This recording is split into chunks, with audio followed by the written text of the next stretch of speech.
after many, many trials and tribulations and figuring out how to get Vice, finally achieved a goal unlocked. Dark Side of the Ring Season 3. Yeah, it was heavy, man. Like, even rewatching this first hour that we already saw, but then combined with that second hour, it just brought it down. It's just like to remember how dynamic of a character, like to start off as basically a single wrestler version of the Rock and Roll Express type character, and then to end it at your career and your life, unfortunately, as an Andy Kaufman type character. What a roller coaster ride that is. Like, you wouldn't guess that it's just like one half of basically a Hollywood blonde type wrestler would become the loose cannon that he became. Yeah. That whole gun angle is pretty wild. I think that was 96, basically coming into, the Monday Night Wars where WWE was losing pretty handily. Stone Cold was just turned into Stone Cold and starting to get over, so for them to actually, at the time, and I think of it 1996, to just like do a gun angle. Yeah. Was pretty cutting edge TV and pretty taboo, obviously outside of the business, because they got trouble from the FCC and they got in trouble from the network, but inside the business too, people are very protective of the business. And it's just like, and I was telling you earlier, just like you'd have a lot of old timers that were pretty much would be pissed off if you do a move that they would consider a finish, right? Yeah. Why'd you drop him on his head? That's a finish. Why'd you do that? That's a finish. Grab a rest hold, grab a wrestling hold, when they call them rest hold, but grab a wrestling hold, wrestle. Don't, so to whip a gun out, they'd be like, why don't you just take a gun out and shoot him? So literally that was almost prophetic that, they turned, every old timer's nightmare of just like having a gun and then actually did it. Yeah. And to show that he had to apologize for that on TV, that was cutting edge, man. Can you remember, were people confused by that? Did they think that was really very happening? Confused? Yeah. Oh yeah, very confused. I mean, I was in the business and I was confused because I was like, how do you end this angle without actually the gun getting fired? Yeah. But man, what a pop that is just like when Austin 316 meets, Pillman 9mm, and then they did the static, they had the basically everybody's tracking stopped working on their old TVs. Right. That's right out of Andy Kaufman's playbook. Yeah, exactly. I think he was already somewhat sedate by that time because the loose cannon, that was the tail end of the loose cannon. The loose cannon was born way before that, just like actually in WCW, and they started touching on that basically because, he came in, I was telling you, I was trying to remember the song. I believe it was like a Def Leppard song, and it was 88, 89. It was the height of his first entrance team. Well, that was his vignettes. They just basically would show him coming in, doing helicopters, and he was doing a lot of like 80s flying stunt, and it was just like coming soon, Flyin Brian. So you just thought he was another blonde high flyer, a la, right. The Rock and Roll Express or the Midnight Rockers, the, old Shawn Michaels type that is just like, he had the Top Gun sunglasses and he was holding on to a side of a helicopter and they were doing the, so you're like, okay. But you knew this guy was also played with the Cincinnati Bengals. So you knew he was an athlete, right? He'd come out in the, the Cincinnati Bengals color. So he had some lineage, but that was, kind of the end. That might even before Turner bought WCW or right when he bought WCW. Yep. It was pretty early. And then, it just became somewhat of a throwaway character and, Pillman wasn't down with that. And then he realized that he had to kind of reconfigure his career with the help of Kim Wood. What a character on that guy. Basically, having that guy that, which I think he said he was Pillman's strength coach from the Bengals, but then all of a sudden he kind of became his spiritual and mentor and guru on how to work the business. Yeah, he had some. He definitely didn't hold back on what he was saying. Oh man, yeah, when he basically told the world that he was going to have his way with Vince McMahon like a whore, because that's what you do with them. Yes, again, that analogy didn't make a lot of sense to me, but it still feels threatening, Yeah, he was definitely read from that '70s show was what they were equating him to him on Twitter. It's just like, wow, this guy is angry. Yeah, he definitely yells at clouds during the rainstorm. Well, I'll tell you what. Now that they're expanding the franchise, they want to pitch this to Vice. How about Dark Side of Kim Wood? Yeah, as a show. Well, I would watch a show, as him as a narrator, or just basically have a watch along with him. It could be basically like a Mystery Science Theater 3000, and he can just yell at the screen. Yeah, that's cool with me.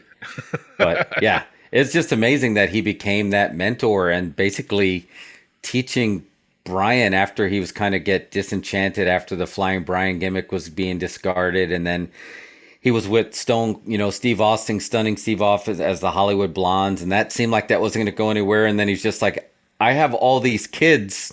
By then he was basically becoming a baby making factory, and he decided to, how do I work the business? Not even, he was no longer in it to work the crowd like all the wrestlers are doing. Kayfabe, work the crowd. He was kayfabe, work everybody. Right. And all wrestlers basically, I remember sitting in the locker room, and no matter what you'd say, a wrestler would be like, that's a work. That's a work. Yeah. Oh, did you see American Gladiators? Yeah, that's a work. Yeah. It's just like, did you watch Wheel of Fortune? Yeah, that's a work. Like, no matter what, man. Yeah. And I remember even when Hot Stuff Eddie Gilbert was the booker there at Global, and that everybody stayed at that same hotel, and he would watch the soap operas, just like, it's a work, but they're okay with it. And that's where he would try to get his ideas from. That was another that was another guy that died way too young that basically had a brilliant mind for the business, but they should do a show on him. Yeah. But anyway, just to have Kim Wood basically, who's an outsider of the wrestling business, convince Brian that this is how you're going to make money. And that's when the birth of the loose cannon came. Yeah.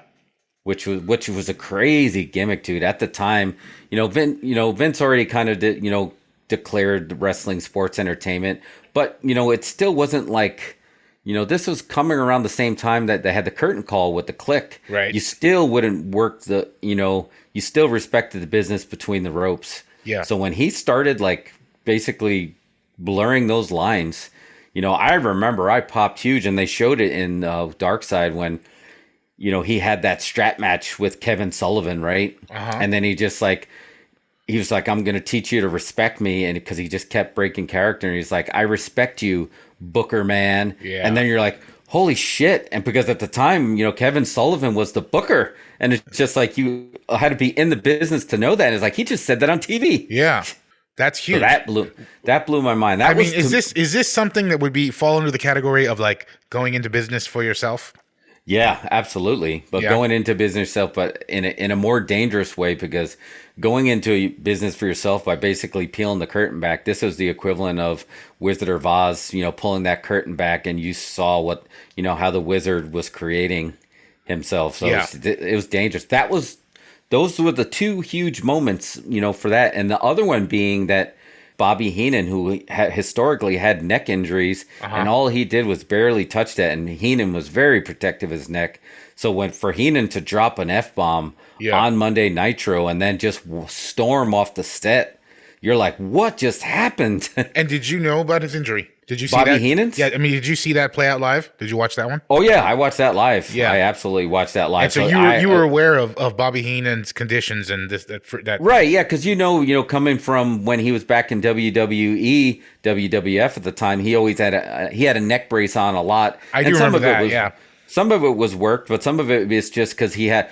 Dude, if you go watch old Bobby Heenan wrestling videos, he was a bumping machine. Yeah. Like the bumps that he took, like in the ring, you're not surprised that he had the neck injuries he did, because at the time, the wrestling ring didn't have the shock absorbers that they do now. Sure. Right? Because they were basically hard rings, and he was taking the bumps on basically cement kind of rings.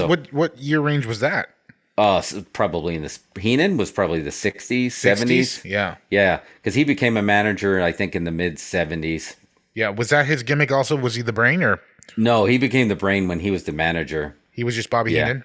Yeah, he was. I don't remember what his gimmick that he did have, but yeah, he had that. He had that very Freddie Blassie look. Sure. But he had neck injuries, and he was very respected, in the locker room. So for that to happen, those two moments were to break kayfabe on TV live like that. The curtain call, with the click, hugging each other in the ring. Yeah. That happened on a house show. Show. And they got in trouble, but because the footage leaked. This was live on Nitro. Yeah. And he broke kayfabe live on Nitro twice.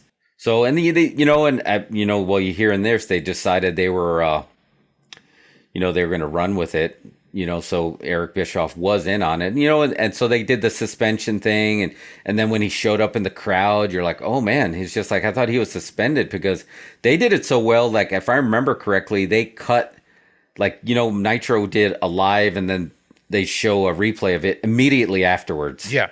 So they cut it out in the second one. They really? Cut that portion out, yeah. So they just, although I think, no, you know what? That was actually at Super Bowl, because that's when he got fired the next day, quote unquote fired. But they did cut it out on any replays, so you didn't see it. So that's when you realize maybe this wasn't supposed to happen, because why would they cut it out? And that's when they started getting into Eric Bischoff thought he was in on it, but he wasn't in on it, right? Mm-hmm. Fire me for real, so we can negotiate a new contract. That was incredible. Like, yeah, brilliant. He worked the business, man. And I remember when he showed up on ECW, and ECW loved their lights out, who's going to show up and lights on. He got that Road Warrior pop that was just like, whoa. Because then you're like, holy shit. He is crazy. He did get fired for real. He was trying to break kayfabe. Yeah. Now he's in ECW talking crap about WCW. Yeah. And so as this was going on, did Bischoff think he was still legit under contract with him? Yeah, I think from what it sounds like, I think he thought it really was. Yeah.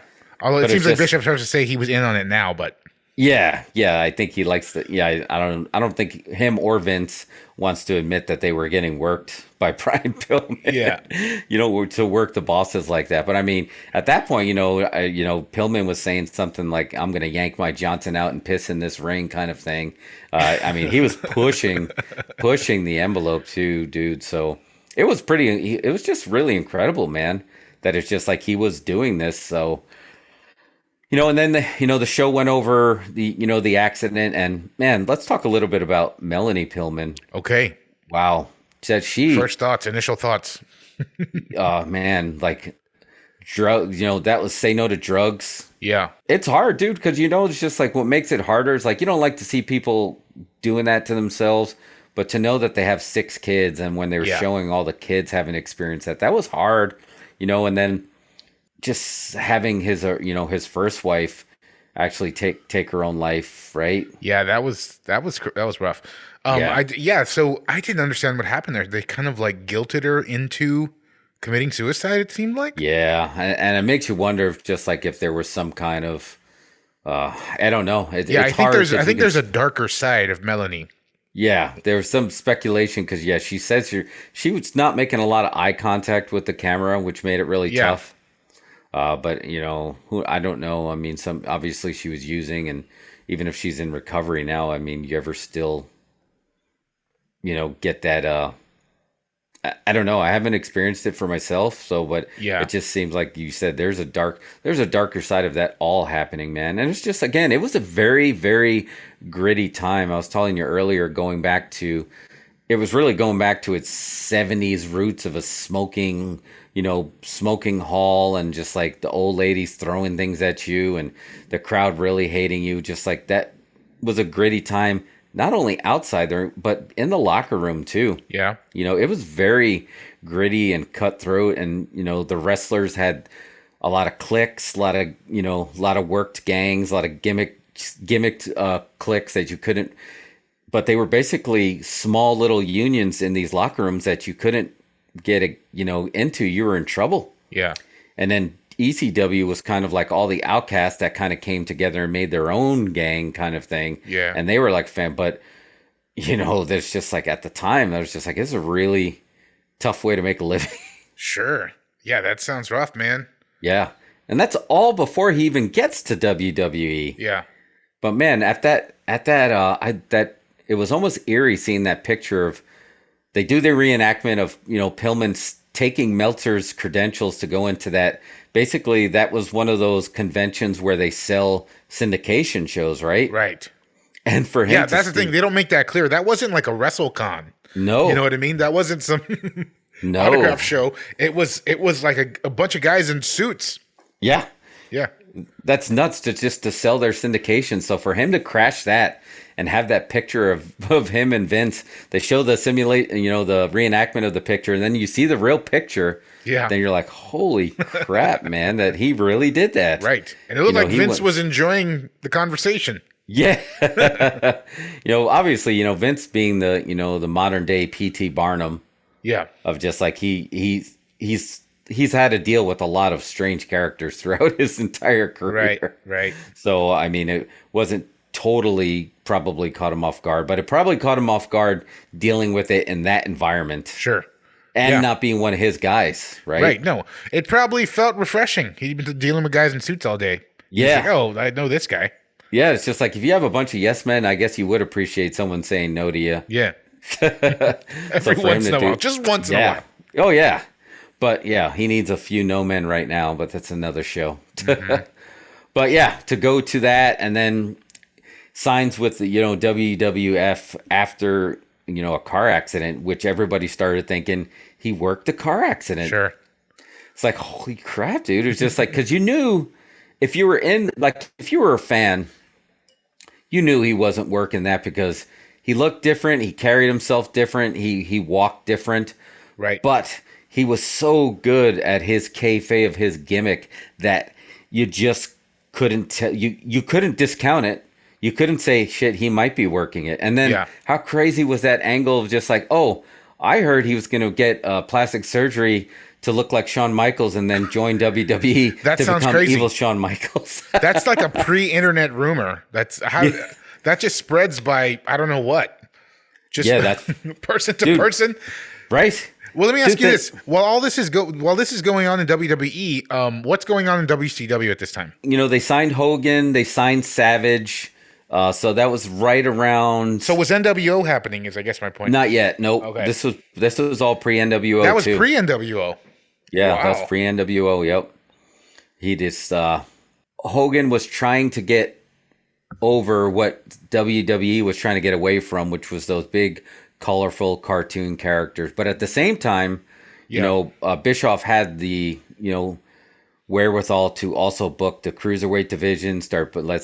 Let's get some luchadors from Mexico in here. Let's get some Japanese legends. So he's doing this all at the same time while maintaining that other stuff. Because I think Kevin Sullivan was the last booker man before Eric Bischoff really started taking over. Because Kevin Sullivan is buddies with Hogan, and that's when they were doing the Dungeon of Doom, right? That they got Brutus Beefcake as the Zodiac, and they had Earthquake there as the Shark, and he was having to fight all the. They brought the Big Show in as the Giant. Oh yeah, Andre the Giant Jr. Right, unofficially. So yeah, it was right around that time. So there was a lot of tweaking happening of the business on both sides, both companies at the time, and a lot of that had to do with ECW. Right. ECW was prospering because they were the alternative to what you were seeing from the quote unquote big two. Yeah. And Pillman was kind of like on the fringe of that. Like he was like kind of leading the charge on that. And he had it'd be curious to see that he's one of the few that actually got to carry the same exact gimmick over WCW to ECW to WWE. Right. The same exact gimmick, right? Yeah. I mean, there might be, or I should say successfully pull that gimmick off in 3 different organizations, dude. Because when he showed up on ECW and he cut a promo and he's basically in a restaurant and he's like, this is don't worry, this is all wrestling. None of this is real. It's fine. He was basically trying to calm the audience down to say he's not crazy, but he was stabbing himself in the arm with a fork while he was saying all this. And I remember that was so cutting edge. Yeah. That was on WWE? No, that was on ECW. That was an ECW. Yeah.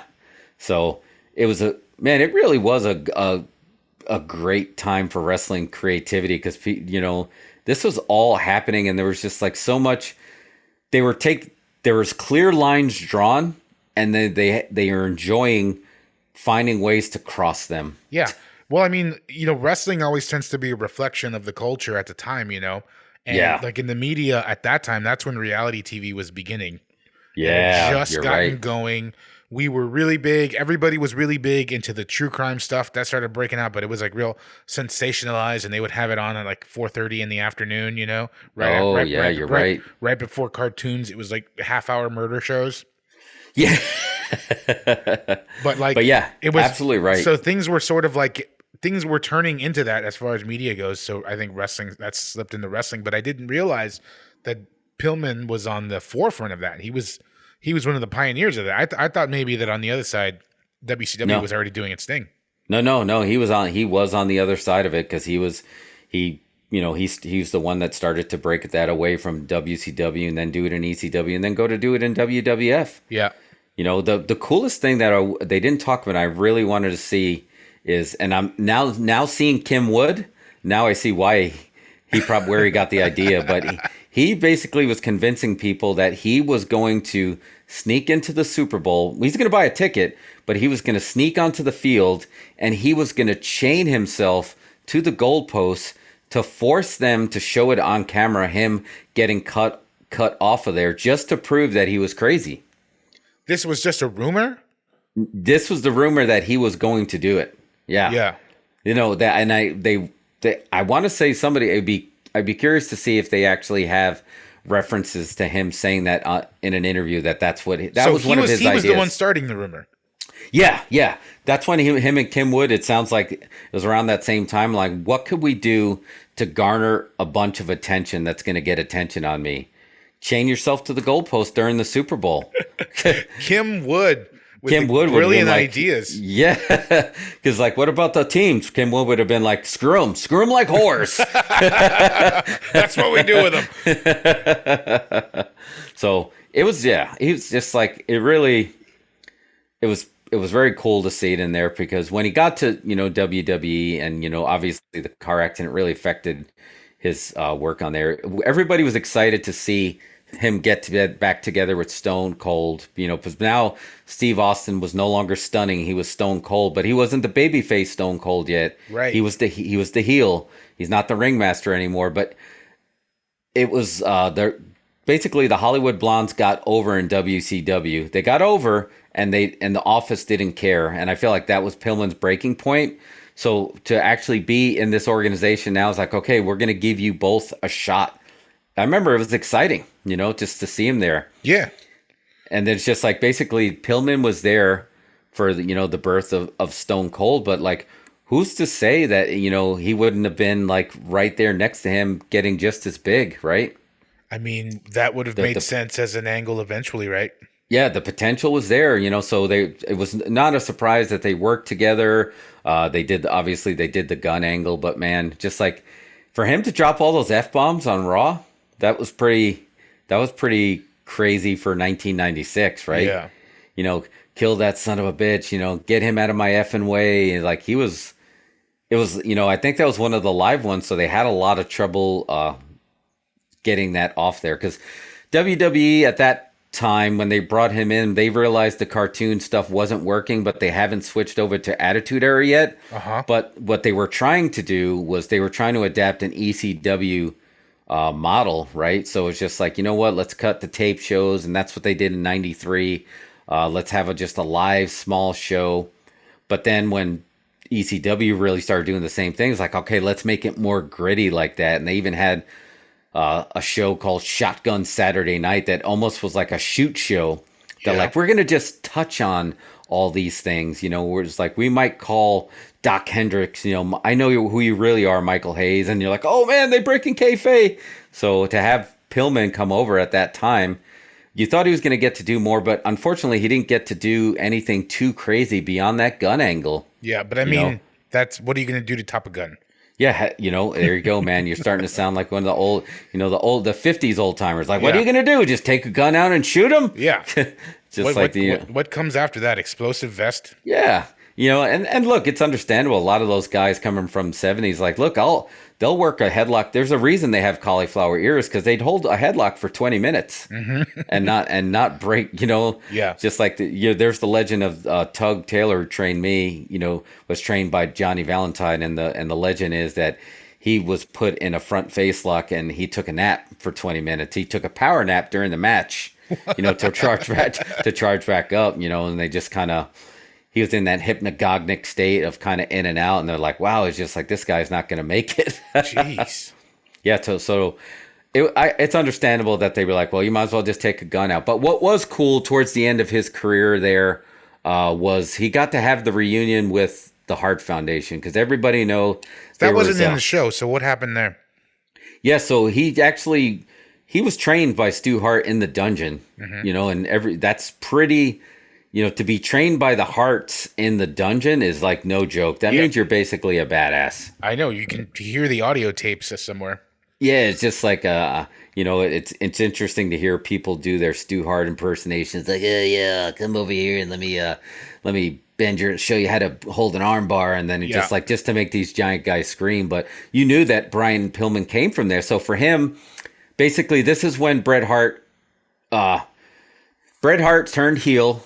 At the same time that Stone Cold turned babyface at their WrestleMania match, where it's just like, remember, like basically Bret wouldn't break the sharpshooter, Stone Cold wouldn't give up, blood dripping down his face. Oh, right, that one. He wouldn't tap out. That's where Stone Cold was really born. But it turned Bret heel, so except in Canada. So basically, he's like, well, screw it. Let's go all in. Canadian hero Bret Hart teams up with his brother Owen and his brother-in-laws British Bulldog and Jim Neidhart as part of like an anti-American Hart Foundation. Yeah. But you knew Brian Pillman was part of their group because he trained there. Yeah. So it's like, it was cool to see him become part of that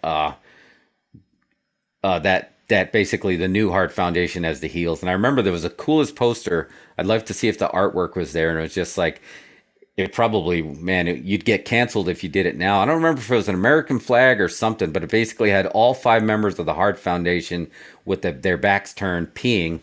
And you're just like, and I remember seeing it. It was just like, wow. That's peeing on the American flag? Yeah, but it was just like, it was crazy artwork. But so to see him part of that, even though you knew he was from a Cincinnati guy, that he was part of that was the coolest thing, because again, it was really special to say you were trained in the dungeon, because there's not many left, right? They had, Chris Jericho was a dungeon student, Lance Storm, and I think Natty Neidhart might be the last person that's technically that's considered trained from the dungeon, because I don't know if Davey Boy Smith Jr.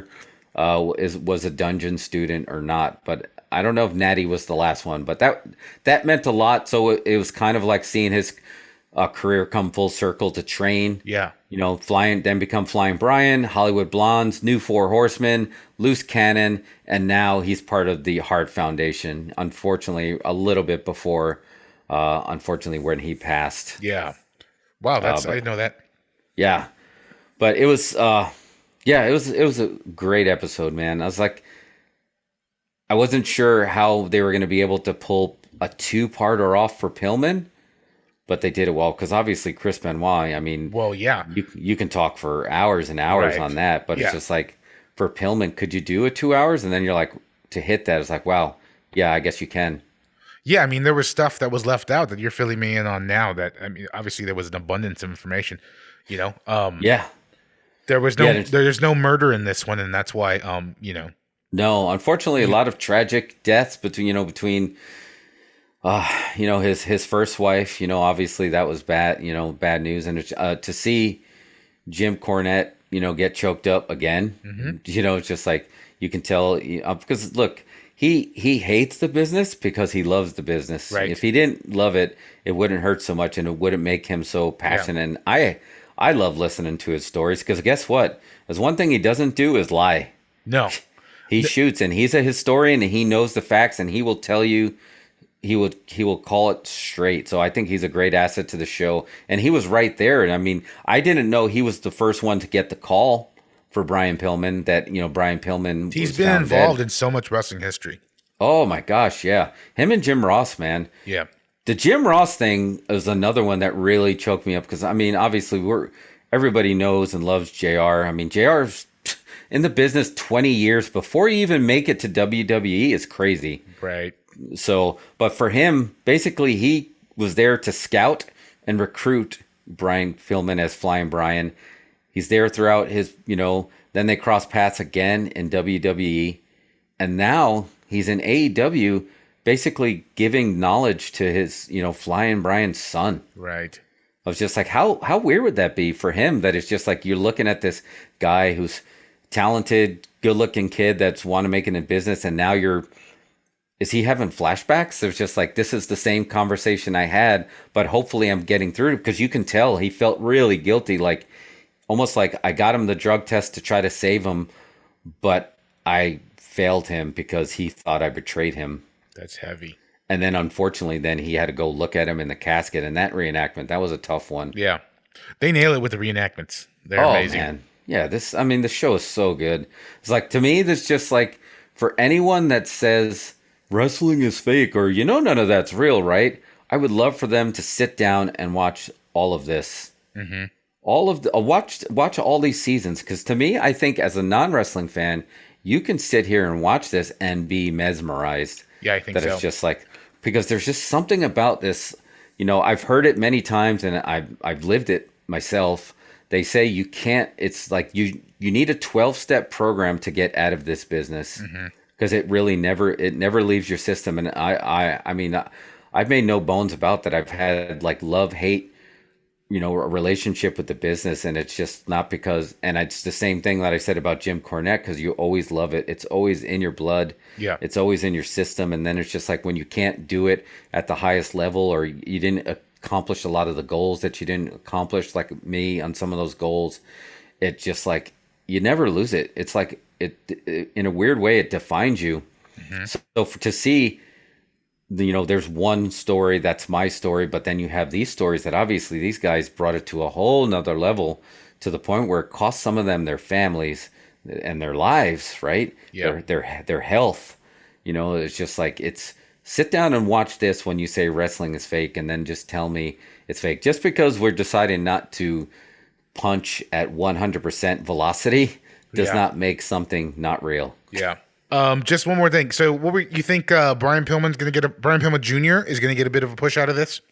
I hope so. I truly do hope so. I think that would be the happy ending that a lot of wrestling, especially in that period. It's a great story. It's already there. Yeah, it's already there. I think he should get a push.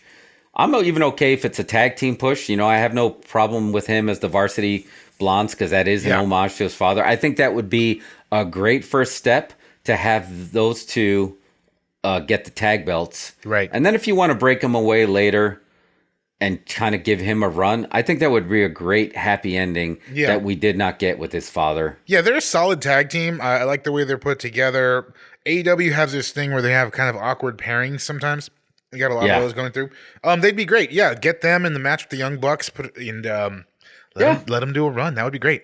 Yeah, let's give him the tag match, and then eventually I would love to see him. Let's see how much he gets over. Let's see how that pop gets over. Because look, we've said this so many times on the show, and I'm going to say it ad nauseum because it's fair. When it feels real, it works, and it's just like there's real drama with this, because you just saw that basically his son was abused by the stepfather. Had a lot of social issues, anxiety issues, and he turned around and now is doing right, and he's trying to do right where his dad went wrong. Yeah. That story, like, it writes itself. Like, now just use that in, show the clips from Dark Side of the Ring. Mm-hmm. Even you don't have to show the super dark stuff, but man, let him wear his dad. Let him do it for his dad. Yeah. Well, everybody's watching Dark Side of the Ring. Anybody who's a mark for wrestling right now is watching it. Oh, yeah. So, dude, yeah.